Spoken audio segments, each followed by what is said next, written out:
Shalom, salam damai dalam Kristus.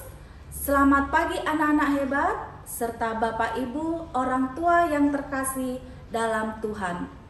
Pada bulan September ini, sekolah melaksanakan Bulan Kitab Suci Nasional atau disebut BKSN tahun 2021.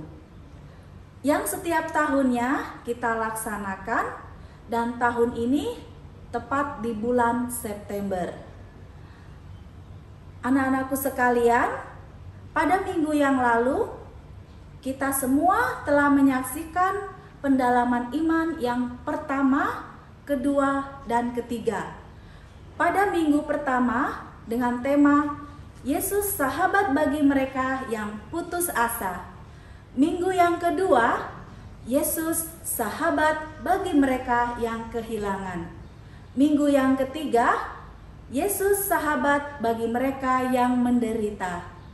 Pada minggu ini adalah minggu yang terakhir, yaitu minggu keempat, dengan tema Yesus sahabat bagi mereka yang bertobat.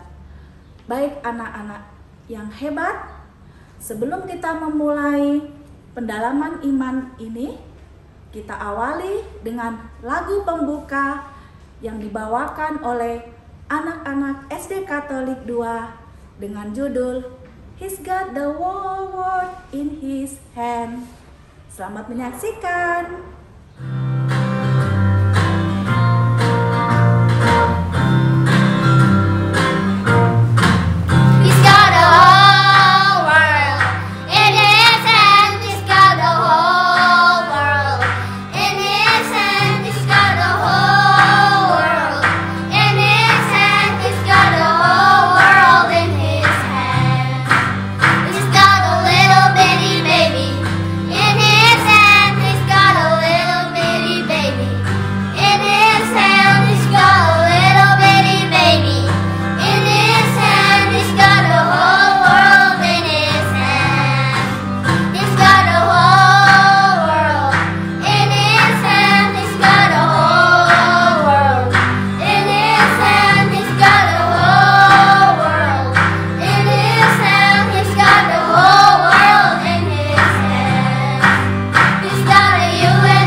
Selamat pagi anak-anak, selamat pagi semuanya.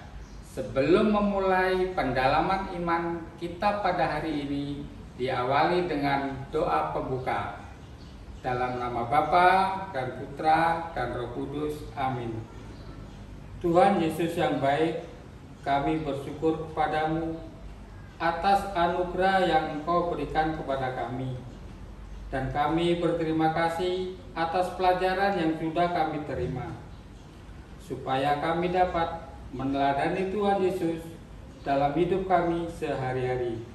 Demi Kristus Tuhan dan pengantara kami. Amin. Baiklah anak-anak, selanjutnya kita akan mendengarkan sabda Tuhan. Tetapi sebelumnya kita dengarkan lagu antar bacaan oleh Bapak Ibu Guru SDK 2 dengan judul Sabda Tuhan Sabda Hidup.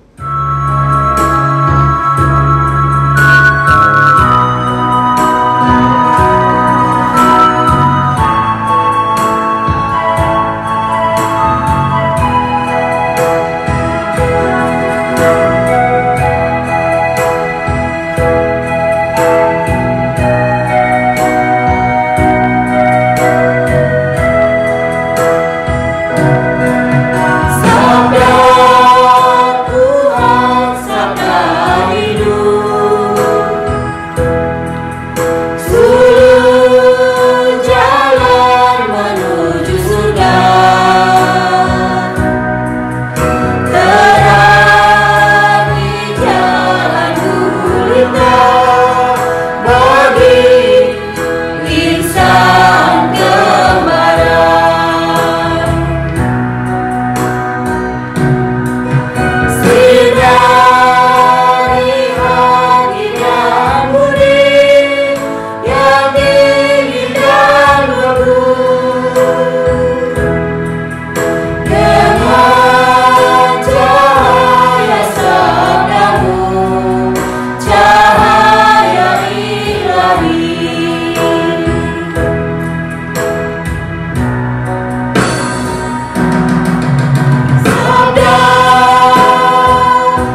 terambil dari kitab Wahyu bab 3 ayat 14 sampai dengan 22. Dan tuliskanlah kepada malaikat jemaat di Laodikia, inilah firman dari Amin, saksi yang setia dan benar, permulaan dari ciptaan Allah. Aku tahu segala pekerjaanmu, engkau tidak dingin dan tidak panas. Alangkah baiknya jika engkau dingin atau panas. Jadi, karena engkau suam-suam kuku dan tidak dingin atau panas, aku akan memuntahkan engkau dari mulutku. Karena engkau berkata, aku kaya dan aku telah memperkayakan diriku, dan aku tidak kekurangan apa-apa, dan karena engkau tidak tahu bahwa engkau melarat dan malang, miskin, buta, dan telanjang, maka aku menasihatkan engkau supaya engkau membeli daripadaku emas yang telah dimurnikan dalam api, agar engkau menjadi kaya, dan juga pakaian putih, supaya engkau memakainya, agar jangan kelihatan ketelanjanganmu yang memalukan, dan lagi minyak untuk melumas matamu, supaya engkau dapat melihat. Barang siapa ku kasihi, ia ku tegur dan ku hajar. Sebab itu relakanlah hatimu dan bertobatlah. Lihat, aku berdiri di muka pintu dan mengetuk. Jikalau ada orang yang mendengar suaraku dan membukakan pintu, aku akan masuk mendapatkannya, dan aku makan bersama-sama dengan dia, dan ia bersama-sama dengan aku.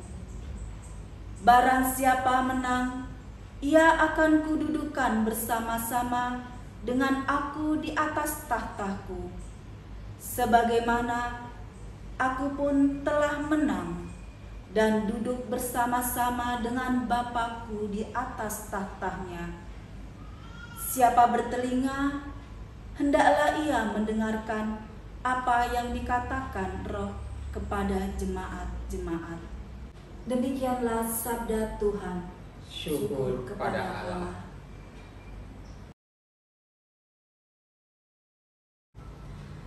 Baik anak-anak, anak-anak ibu yang hebat, anak-anak yang dikasihi Tuhan Yesus, Pak Rudi sudah lebih dari 1 tahun. Ya, kita kurang lebih 1 tahun lebih lah, hampir 2 tahun kita mengalami pandemi COVID ini.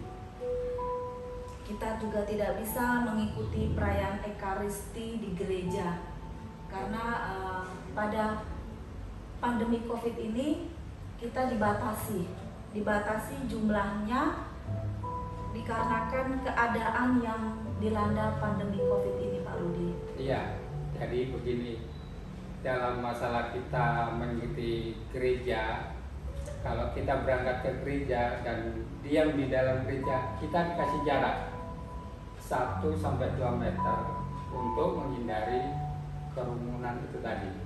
Ya, betul Pak Rudi. Situasi ini memang sangat sulit untuk kita hadapi, tetapi membuat kita juga tidak bersemangat untuk mengikuti Ekaristi ini dan untuk mengikuti Tuhan Yesus. Dan jangan lupa satu lagi tentang protokol kesehatan yang dianjurkan oleh pemerintah. Baik, semoga pembatasan ini jangan sampai menjadi penghalang bagi anak-anakku sekalian untuk mengikuti perayaan Ekaristi di rumah dengan tekun dan hikmat. Dan dengan demikian menunjukkan bahwa kita adalah orang Kristiani pengikut setia Tuhan Yesus. Baiklah anak-anak, Ibu Novita, saya di sini akan menyampaikan 2 dasar pertemuan kita yang keempat. Yang pertama yaitu anak-anak yang terkasih dalam Kristus, sarana atau prasarana yang utama dalam lingkungan kita, terutama sekolah atau tempat wisata atau tempat pendidikan, bahkan yang akan kita hadapi ini di mana kita melayani Tuhan di sini dengan sarana beragama. Seperti yang kita alami, aktivitas beribadah sangat dibatasi. Yang kedua, adik-adik kita atau umat bisa berpartisipasi dalam melalui layar televisi atau streaming. Nah, pada saat ini kita melalui channel YouTube STK2. Begitu Bu kita. Baik Pak Rudi, ya. Dan untuk selanjutnya, contoh saat ini Bapak Ibu Guru memberikan materi pertemuan yang keempat melalui channel YouTube STK2 ini. Banyak juga yang tidak bisa turut serta karena gangguan. Meskipun anak-anak punya HP atau apa, masih mengalami gangguan, terutama di jaringan. Begitu, Bu. Benar sekali Pak Rudi. Ya. Banyak sekali aktivitas atau kegiatan kita di sekolah maupun di luar sekolah menggunakan jaringan. Ya, jadi secara tidak langsung kita harus mengikutinya melalui tadi itu YouTube, kemudian ada live streaming, ada di Instagram dan lain sebagainya. Itu yang harus kita ikuti. Ya.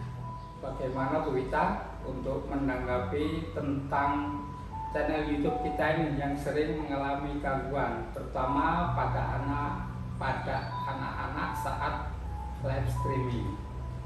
Baik Pak Rudi, Ya.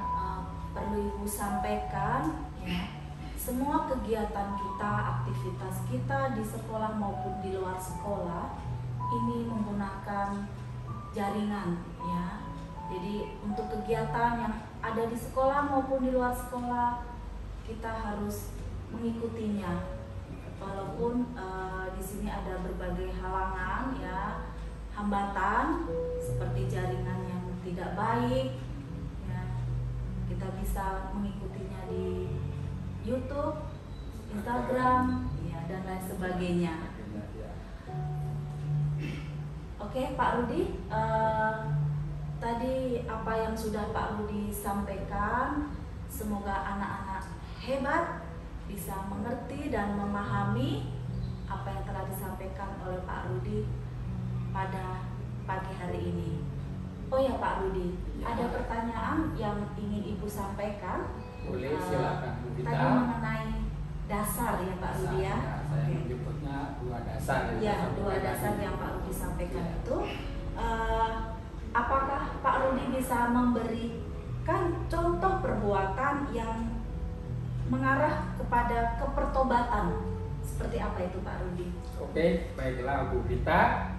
Di sini saya akan memberikan contoh terutama pada anak-anak kita selama online di rumah mengenai tentang bermain game. Oke, bermain Game, ya. Waktu terasa lama anak-anak dalam situasi pandemi ini, kegiatan anak-anak selalu dilakukan dengan permainan game. Bisa-bisa satu hari itu 1 sampai beberapa jam. Begini Bu Vita, sebagai orang tua, alangkah baiknya kita mengasih pengarahan atau memberi contoh. Apakah tidak sebaiknya dalam anak-anak ini main game kita kurangi waktunya, umpamanya dari 1 jam sampai 5 jam dalam berhari, anak-anak kita batasi dalam sehari menjadi 15 menit. Itu contoh yang pertama. Di sini akan saya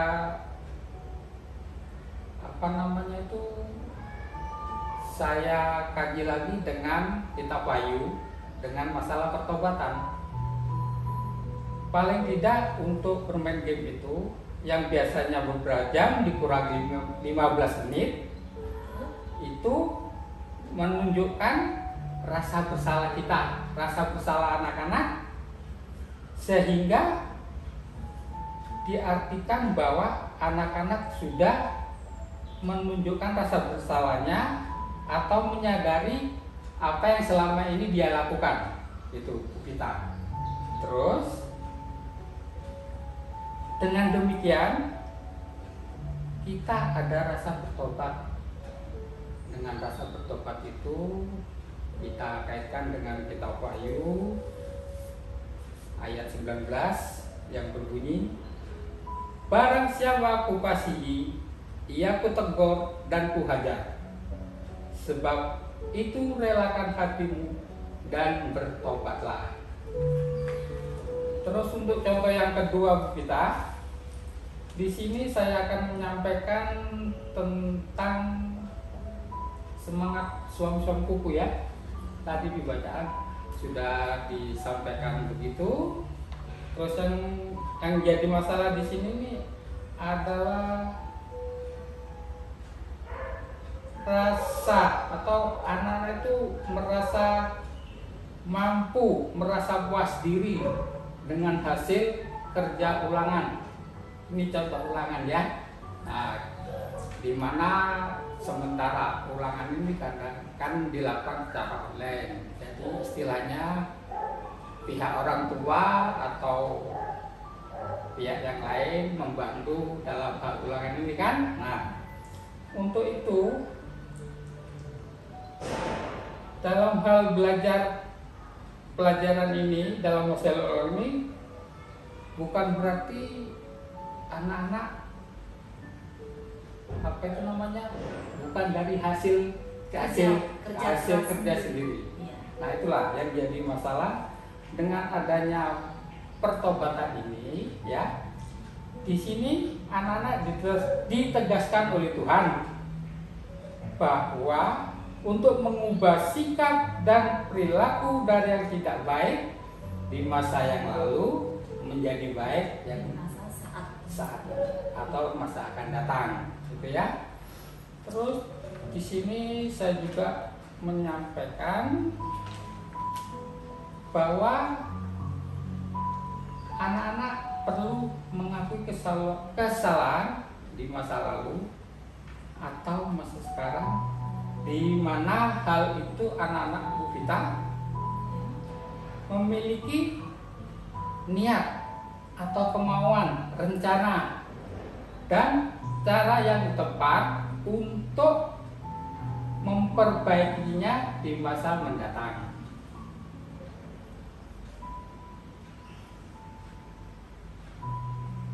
Tentunya Bu Vita tahu kan, perubahan sikap dan pikiran itu dilandasi dengan 2 dasar, yaitu cara berpikir kita yang positif. Kita tidak boleh selalu berpikir secara negatif. Pak Rudi, tadi yang Pak Rudi sampaikan itu berarti kita menuju ke positive thinking ya Pak Rudi ya. Iya, betul. Jadi supaya kita memiliki positive thinking, kita bisa menyemangati diri kita sendiri dan orang lain di sekitarnya. Ini Bu Vita, dalam menanggapi positif ini kita ada aksi nyata atau perbuatan yang dilakukan oleh anak-anak. Misalnya satu ya, bisa kita bisa online, tapi anak-anak itu merasakan ada yang kurang. Istilahnya kita tidak bisa menerima tubuh dan darah Kristus.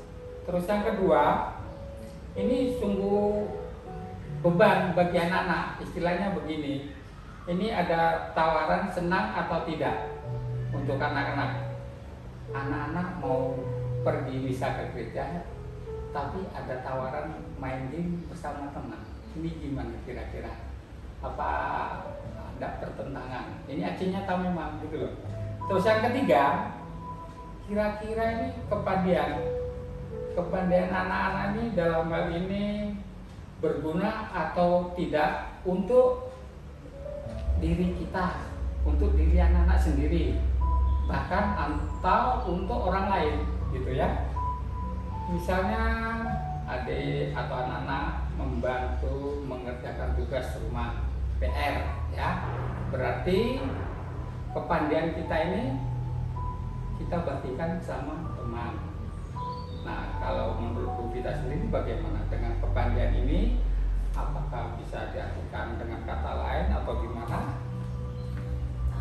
Baik Pak Rudi, tadi itu contoh ya, Ya, contoh dari kegiatan kita di sekolah, Ya, di lingkup contoh, sekolah ya. ini, karena pelaksanaan kita ini kan dalam masa situasi pandemi, sehingga anak-anak ini harus melaksanakan kegiatan sekolah di rumah seperti tadi Pak Rudi sebutkan, Ya. mengerjakan PR, kemudian ulangan harian, ulangan semesteran, ini semua diikuti secara online ya.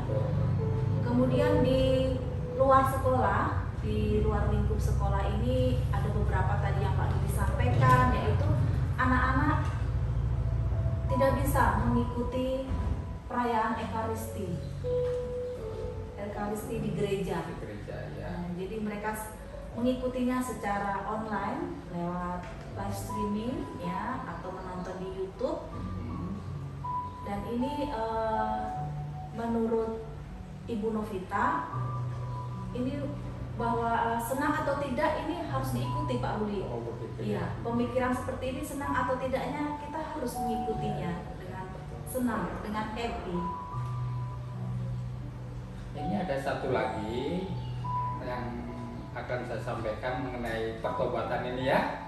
Ini anak-anak yang terkasih dalam Kristus, yang terpenting dalam hidup ini adalah kita harus berani berubah. Dalam arti berubah atau bertobat. Siapapun diri kita pernah melakukan sebuah kesalahan. Begitu ya Bu Vita? Betul sekali Pak Rudi. Kita wajib untuk melihat diri kita sendiri, perbaiki kesalahan itu sendiri dengan pertobatan. Kalau ada anak atau kita yang mau bertobat, harus memiliki niat tobat yang kuat. Itu Bu Vita. Pertobatan tanpa perbuatan adalah omong kosong. Pertobatan tanpa perubahan adalah omong kosong. Itu Bu Vita yang saya sampaikan pesan-pesan pada hari ini untuk anak-anak di rumah. Kira-kira begitu Bu Vita. Berarti itu pesan-pesan untuk anak-anak di rumah, bahwa seiring dengan masa pandemi ini kita secara tidak langsung melakukan sebuah kesalahan, sehingga kesalahan itu harus terampuni. Seperti itu ya Pak Rudi ya, Iya, iya. tobat ya. Iya. Jadi untuk kedepannya lebih baik dan lebih baik lagi.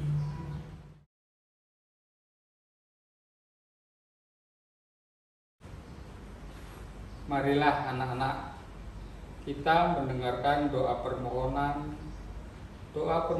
yang akan disampaikan oleh anak-anak kita SDK 2. Yesus, terima kasih karena kami selalu diberi kesehatan di saat pandemi masih melanda negara kami. Bantulah kami agar kami selalu menerapkan hidup sehat dengan memakai masker, menjaga jarak, dan mencuci tangan. Kami mohon.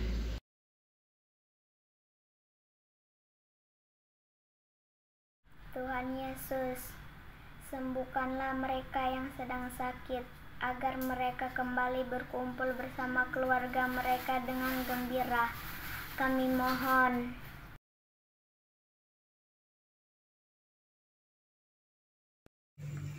Tuhan Yesus, bantulah kami agar di masa pandemi ini kami tetap bersemangat mengikuti Ekaristi dan membaca kitab suci dari rumah kami masing-masing. Kami mohon.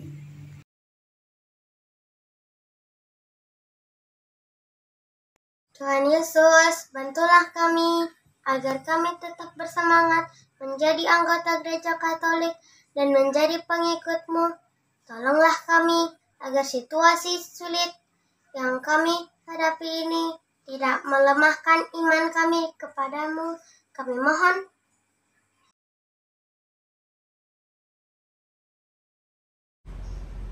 Baiklah anak-anak, dalam pertemuan keempat ini, marilah kita satukan doa kita dengan doa yang diajarkan Kristus kepada kita.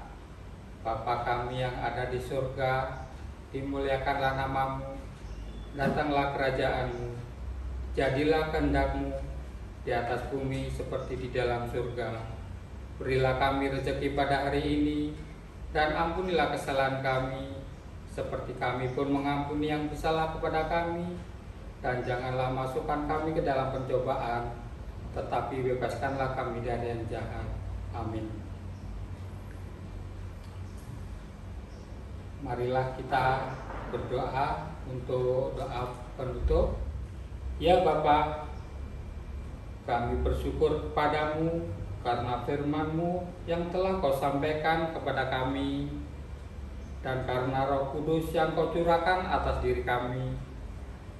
Bantulah kami supaya firman yang Kau taburkan dalam diri kami senantiasa membimbing kami untuk hidup sebagai anak-anak-Mu.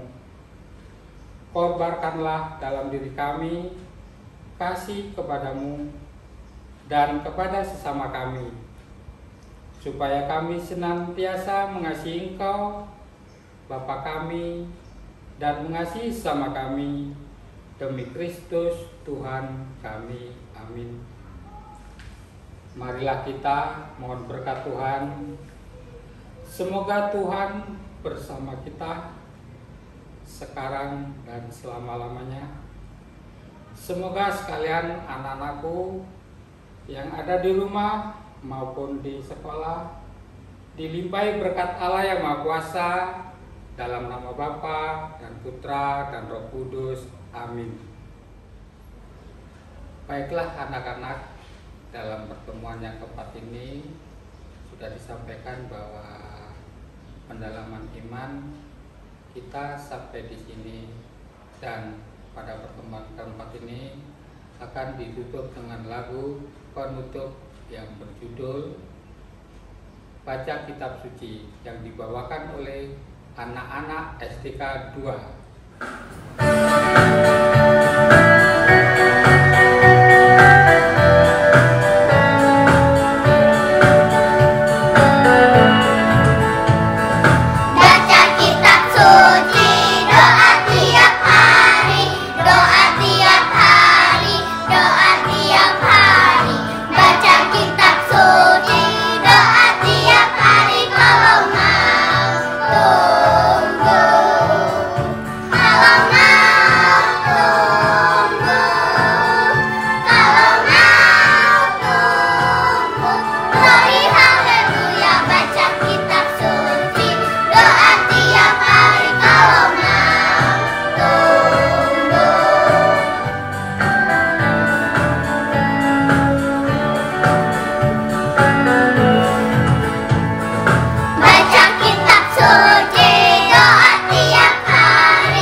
Sampai jumpa pada pendalaman iman yang akan datang. Jangan lupa mengikuti media sosial SD Katolik 2, ada YouTube, Facebook, Instagram.